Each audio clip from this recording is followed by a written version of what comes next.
10वां अध्याय भागवत के 10 लक्षण। श्री सुखदेव जी कहते हैं, परीक्षित, भागवत पुराण में सर्ग, विसर्ग, स्थान, पोषण, उति, मनवंतर, ईशानु कथा, निरोध, मुक्ति और आश्रय, इन 10 विषयों का वर्णन है। इनमें जो 10वां आश्रय तत्व है, उसी का ठीक ठीक निश्चय करने के लिए कहीं श्रुति से, कहीं तात्पर्य से और कहीं दोनों के अनुकूल अनुभव से महात्माओं ने अन्य 9 विषयों का बड़ी सुगम रीति से वर्णन किया है।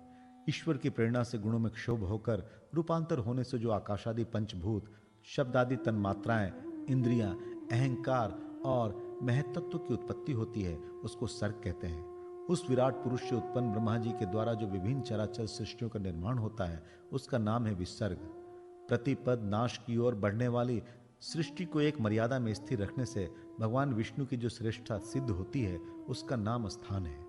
अपने द्वारा सुरक्षित सृष्टि में भक्तों के ऊपर उनकी जो कृपा होती है, उसका नाम है पोषण। मनवंतरों के अधिपति जो भगवत भक्ति और प्रजापालन रूप शुद्ध धर्म का अनुष्ठान करते हैं, उसे मनवंतर कहते हैं। जीवों की वे वासनाएं जो कर्म के द्वारा उन्हें बंधन में डाल देती हैं, उति नाम से कही जाती हैं। भगवान के विभिन्न अवतारों के और उनके प्रेमी भक्तों के विविध आख्यानों से युक्त गाथाएं ईश कथा है। जब भगवान योग निद्रा स्वीकार करके शयन करते हैं, तब इस जीव का अपनी उपाधियों के साथ उसमें लीन हो जाना निरोध है। अज्ञान कल्पित कर्तृत्व, भोक्तृत्व आदि अनात्म भाव का परित्याग करके अपने वास्तविक स्वरूप परमात्मा में स्थित होना ही मुक्ति है। परीक्षित, इस चराचर जगत की उत्पत्ति और प्रलय जिस तत्व से प्रकाशित होते हैं, वो परम ब्रह्म ही आश्रय है। शास्त्रों में उसी को परमात्मा कहा गया है। जो नेत्र आदि इंद्रियों का अभिमानी दृष्टा जीव है, वही इंद्रियों के अधिष्ठात्र देवता सूर्य आदि के रूप में भी है। और जो नेत्र गोलक आदि से युक्त दृश्य देह है, वही उन दोनों को अलग अलग करता है। इन तीनों में यदि एक का भी अभाव हो जाए तो दूसरे दो की उपलब्धि नहीं हो सकती। अतः जो इन तीनों को जानता है, वो परमात्मा ही है। सबका अधिष्ठान आश्रय तत्व है। उसका आश्रय वो स्वयं ही है, दूसरा कोई नहीं। जब पूर्वोक्त विराट पुरुष ब्रह्मांड को फोड़कर निकला, तब वो अपने रहने का स्थान ढूंढने लगा और स्थान की इच्छा से इस शुद्ध संकल्प पुरुष ने अत्यंत पवित्र जल की सृष्टि की। विराट पुरुष रूप नर से उत्पन्न होने के कारण ही जल का नाम नार पड़ा और उस अपने उत्पन्न किए हुए नार में वो पुरुष 1000 वर्षों तक रहा। इसी से उसका नाम नारायण हुआ। उन नारायण भगवान की कृपा से द्रव्य, कर्म, काल, स्वभाव और जीव आदि की सत्ता है। उनकी उपेक्षा कर देने पर और किसी का अस्तित्व नहीं रहता। उन अद्वितीय भगवान नारायण ने योग निद्रा से जगकर अनेक होने की इच्छा की। तब अपनी माया से उन्होंने अखिल ब्रह्मांड के बीज स्वरूप अपने स्वर्ण में वीर्य को 3 भागों में विभक्त कर दिया, आदिदेव, अध्यात्म और अधिभूत। परीक्षित, विराट पुरुष का एक ही वीर्य 3 भागों में कैसे विभक्त हुआ, सो सुनो। विराट पुरुष के हिलने डुलने पर उनके शरीर में रहने वाले आकाश से इंद्रिय बल, मनोबल और शरीर बल की उत्पत्ति हुई। उनसे इन सब का राजा प्राण उत्पन्न हुआ। जैसे सेवक अपने स्वामी राजा के पीछे पीछे चलते हैं, वैसे ही सबके शरीर में प्राण के प्रबल रहने पर ही सारी इंद्रियां प्रबल रहती हैं।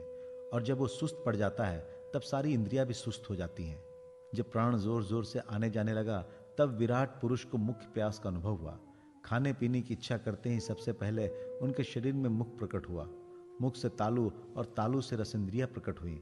इसके बाद अनेक प्रकार के रस उत्पन्न हुए, जिन्हें रसना ग्रहण करती है। जब उनकी इच्छा बोलने की हुई, तब वाक इंद्रिय, उसके अधिष्ठात्र देवता अग्नि और उनका विषय बोलना, ये तीनों प्रकट हुए। इसके बाद बहुत दिनों तक उस जल में ही वे रुके रहे। श्वास के वेग से नासिका छिद्र प्रकट हो गए। जब उन्हें सूंघने की इच्छा हुई, तब उनकी नाक घ्राणेन्द्रिय आकर बैठ गई और उसके देवता गंध को फैलाने वाले वायुदेव प्रकट हुए। पहले उनके शरीर में प्रकाश नहीं था। फिर जब उन्हें अपने को तथा दूसरी वस्तुओं को देखने की इच्छा हुई, तब नेत्रों के छिद्र, उनका अधिष्ठाता सूर्य और नेतेंद्रिय प्रकट हो गए। इन्हीं से रूप का ग्रहण होने लगा। जब वेद रूप ऋषि विराट पुरुष को स्तुतियों के द्वारा जगाने लगे, तब उन्हें सुनने की इच्छा हुई। उसी समय कान, उनकी अधिष्ठात्र देवता दिशाएं और श्रोतेंद्रिय प्रकट हुई। इसी से शब्द सुनाई पड़ता है। जब उन्होंने वस्तुओं की कोमलता, कठिनता, हल्कापन, भारीपन, उष्णता और शीतलता आदि जाननी चाहिए, तब उनके शरीर में चर्म प्रकट हुआ।